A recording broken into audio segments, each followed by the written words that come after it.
Hello everyone, this is Tracy Kelly from Homeschooling is My Superpower, and today I wanted to do a video about building your own curriculum on a budget. This is not going to be my detailed video that I'm going to do in a few weeks because I'm still gathering my materials for the year, but what I did want to cover was how you can get started building your own curriculum, basically just how to do it. I am an eclectic homeschooler. There are many different ways that you can homeschool. There are unschoolers, there are traditional, classic.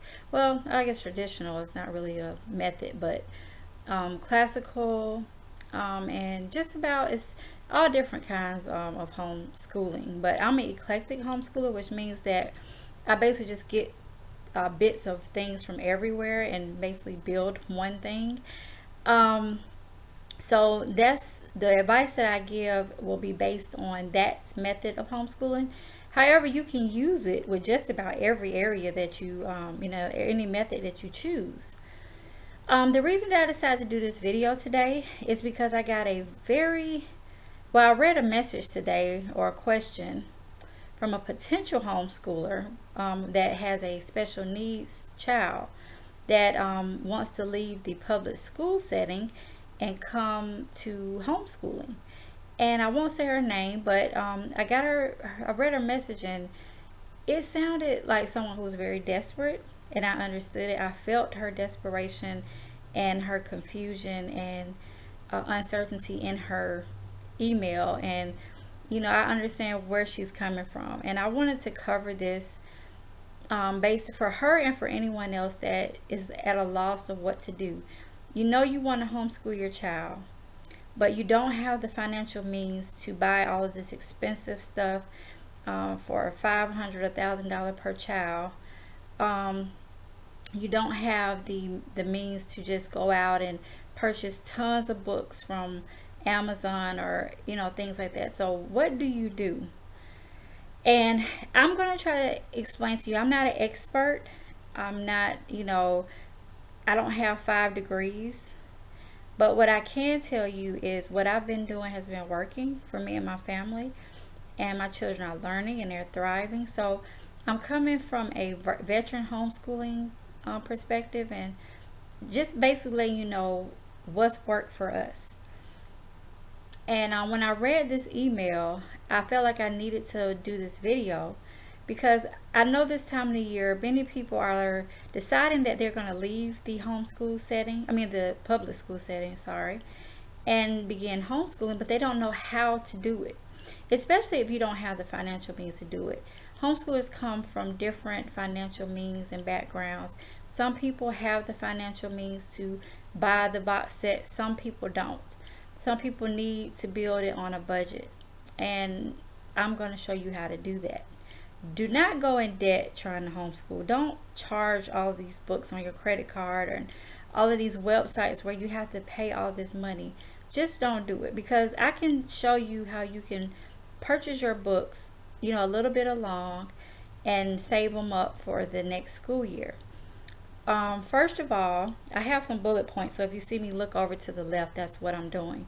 First of all, you don't have to wait until the summer to start building your curriculum for the next school year. You can find materials for the next year throughout the year and start buying dollar books here, dollar books there, and by the summertime you have so many resources that you can start building your curriculum around those resources. So what to do and how to do it. So you have decided that you want to homeschool. You have decided that you want to be on a budget when it comes to homeschooling. You don't want to break your family because you're 9 times out of 10, if you homeschool, you're a stay-at-home mom or dad, and you want to know what to do where you can still pay your bills, you can eat and things like that. Those are most important, but you don't have to neglect your responsibilities in order to homeschool. So what do? The first thing that I would advise you to do is to find out your state laws. When you find out your state law, the law should tell you for homeschooling in your state, It should give you a guideline to worksheets that you need, paperwork you need to fill out and send in. It may just be something you can do over the internet. It may be something you have to mail back in. You may have to keep a portfolio throughout the year for your state. You may need to set up a plan for your state. Find out what your state law is so you know what you need to be doing throughout the school year to make sure you're legally homeschooling. Number two, after you are sure of the you're meeting all the legal requirements, the second thing you can start doing is researching. Researching is something as a homeschooler you will always be doing. If it's not, you're researching the tests that you need, curriculum, or websites or worksheets. You're always going to be researching. Google is your best friend when you're a homeschooler. You will need to research, however, for building your own curriculum, you need to research your child's grade level and what they should be covering in that particular grade level. Now, remember that you have control over your child's education because you're homeschooling. But you do want to make sure that if something should happen and they have to go into public school or anything else, that they at least know, they can at least be on track when they get into a classroom, or you want to make sure that they're at least working at their appropriate level. So if you have special needs children, of course they may not be working where everyone else in their grade is working, but you know where your child is and how they should be meeting those particular requirements for their needs. Same thing with advanced or gifted learners. This year is going to be a challenge for us because my son is going to be in the 4th grade, but however, he would not be working as a 4th grader because he will be doing some 5th grade, 6th grade work in addition to some subjects that he will be at grade level because, just like any other child, they have different needs, different strengths, different weaknesses. So you can tailor your child's education to meet their needs so that they're getting the best education for them. They're not bored, they're not frustrated because their work is too challenging. You can meet them right where they are. And that's the great thing about homeschooling. My daughter is the same way. She is going to the 1st grade. She can do some 2nd grade work, but some work she will be at grade level. So that's the wonderful thing about it. You can control what it is and how they learn. So we research to find out what they need to cover. You can look up the state Department of Education for your state. Type in whatever grade level your child is in. I'm trying to think, what is the word? It should be 1st grade science requirements or something like that. Once you type in where they should be or their milestones that they need to reach, you can start jotting down, okay, this is what I need to do, or print it out even better. What they should be doing. Also, there's a great book out there by I can't remember his name. It's Ed somebody, but his book is called What Your Blank Grader Needs to Know. Any grade up to middle school, I believe, maybe 5th grade. I'm not sure, but anyway, you can find a book by him that will basically detail what they should know and cover, and he even gives passages for if it's a literature thing that he has in there. He gives you a passage from the literature books or math problems, so it's a great resource to have, and you can plan your entire curriculum basically with that book. So do your research, check books, check websites. You finally detail what you need to cover. Do it in bullet points so it's not overwhelming. Math, we need to cover rounding, multiplication, division, whether it's 1, 2 digit, word problems, measurement. Go ahead and detail out.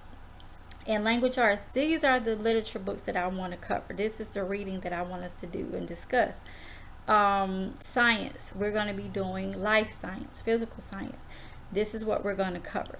Detail what you're going to do. Second step, we've done our research. Now we're ready to plan our year.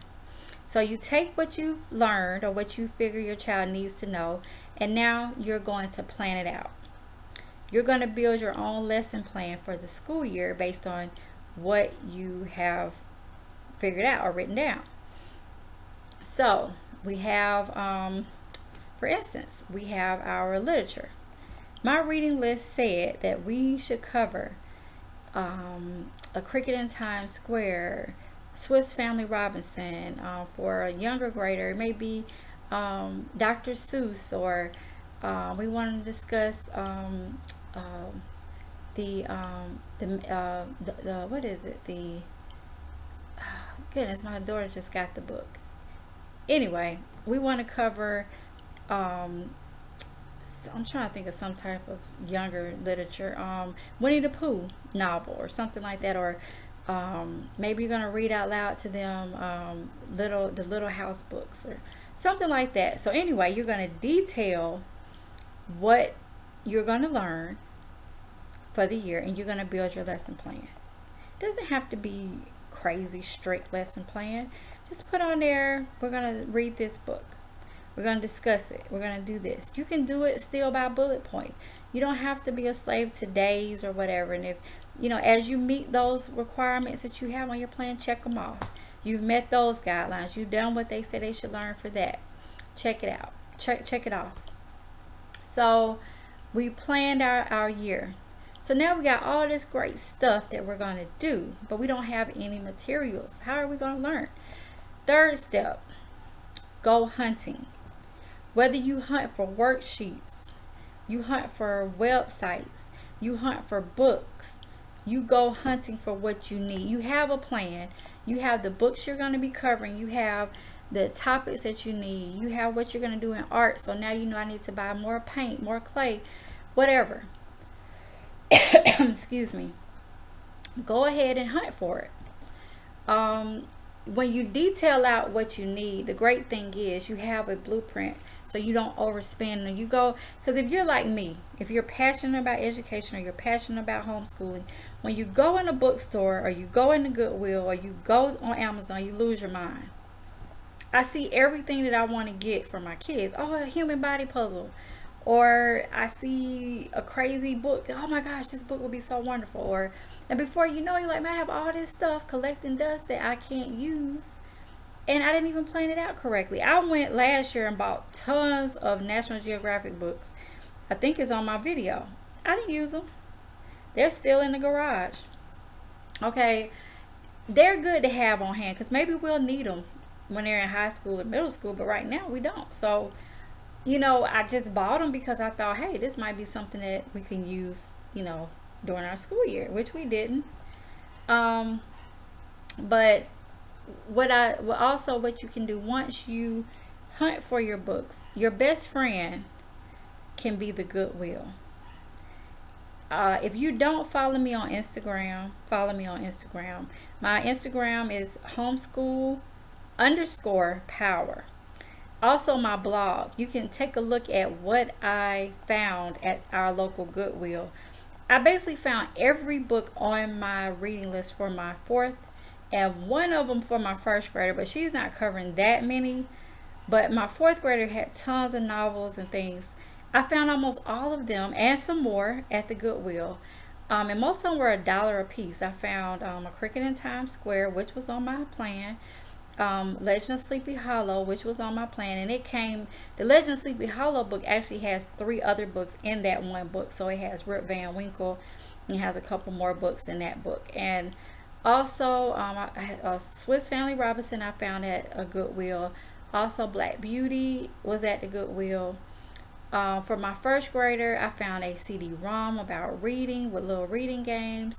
I found her one of her books on her list, and I even found her this great math workbook that was Georgia. It was a state base for Georgia Common Core, but it was a big I think it's from Scott. It was a big school textbook that it had maybe 1 page of writing in it, which I ripped it out, but it was so awesome. And when I find books like that and I'm in the store, what I do is I walk with my phone in my hand, because once you find the books in the store, Google the book name and find out grade level. Just Google, for instance, when I found that, I put Georgia Mathematics by Scott grade level. Found the grade level was first grade. So how wonderful was that? So textbook, I found a brand new textbook almost for $1, and I put in the name of the textbook. It was called Towers.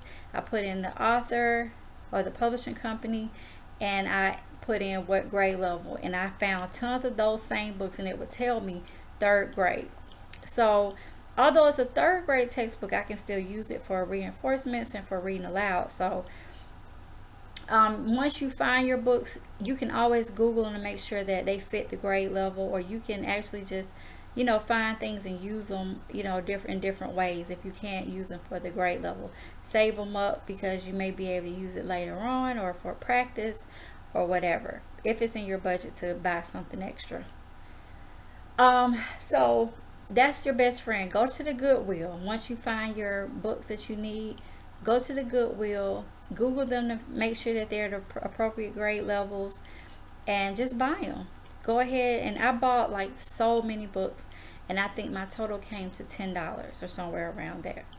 So that's your best friend. So basically, that's all you need to do to plan your own curriculum. The most important thing that you can do is research, plan it out, and remember, don't get stressed out if you're not, where do I start, what do I do? Remember, you can learn in so many different ways.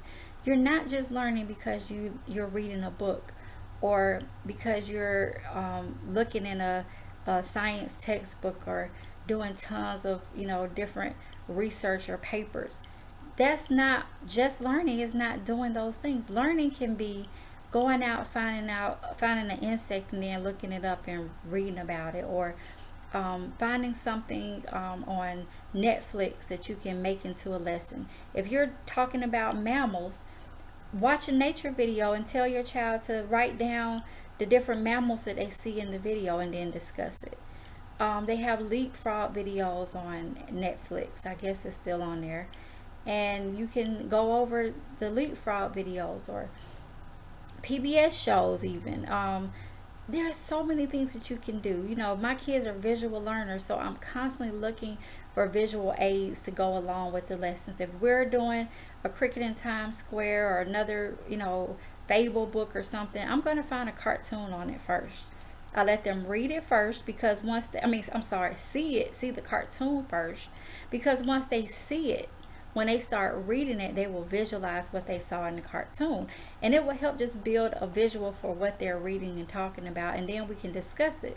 Because we all know, when you read books, you see things and you visualize things that you didn't see in the movie. They even put content in there that's not in the movie. So it's always beneficial to read, but it also helps to see the cartoon. Kids get more into it when it's something they can see. They look forward to seeing the second part the next day.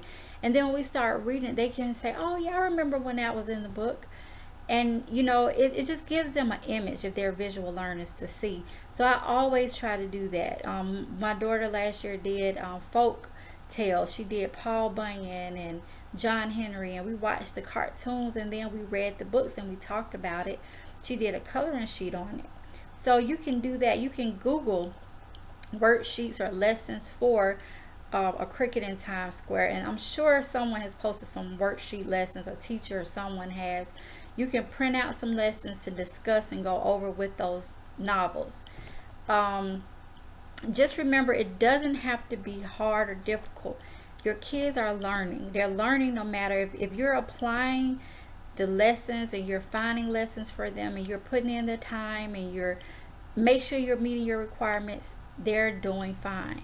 So remember, you don't have to just learn from a textbook. You don't have to just write research papers all day.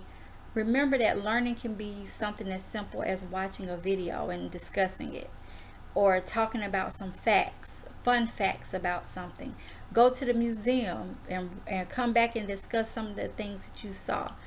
Talk about an artist, Van Gogh, and then go to the museum and look at some Van Gogh pieces, or look online at the internet at some Van Gogh work, and have your child paint a picture similar to one of the pictures, or that's learning.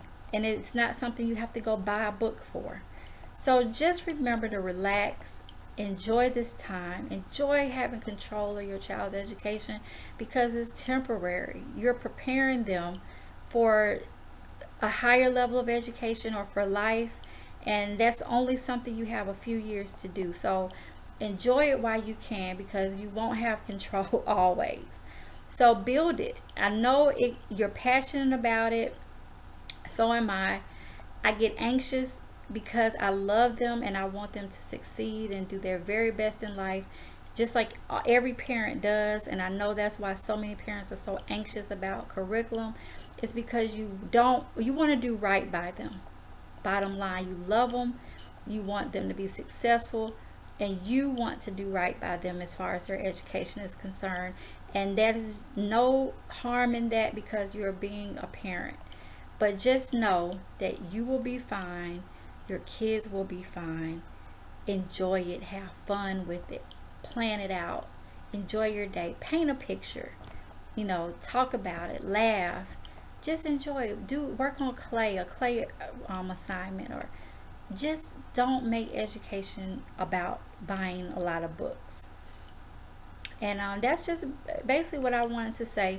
Don't forget to follow me on Twitter and Instagram. I already said. Of course, my blog is www.homeschoolpower.com. And what else? Google Plus. Google Plus. I believe I am Tracy Kelly. I have to look. I'll have to post it in the link section. But yeah, I just wanted to help any parent out there who's freaking out or who's stressed out about education, because I know it can get stressful, but don't let it. Just know you're going to do fine. But thank you for watching. I will be doing a video soon also, when I get all my materials on how I did it. Same thing I did last year. All the books that I'm using this year and how much they cost me, because I'm on a budget, and I'm going to show you how cheap I found my materials for. So look for that video coming up in a few weeks. And I hope you all enjoy homeschooling. Happy homeschooling to you.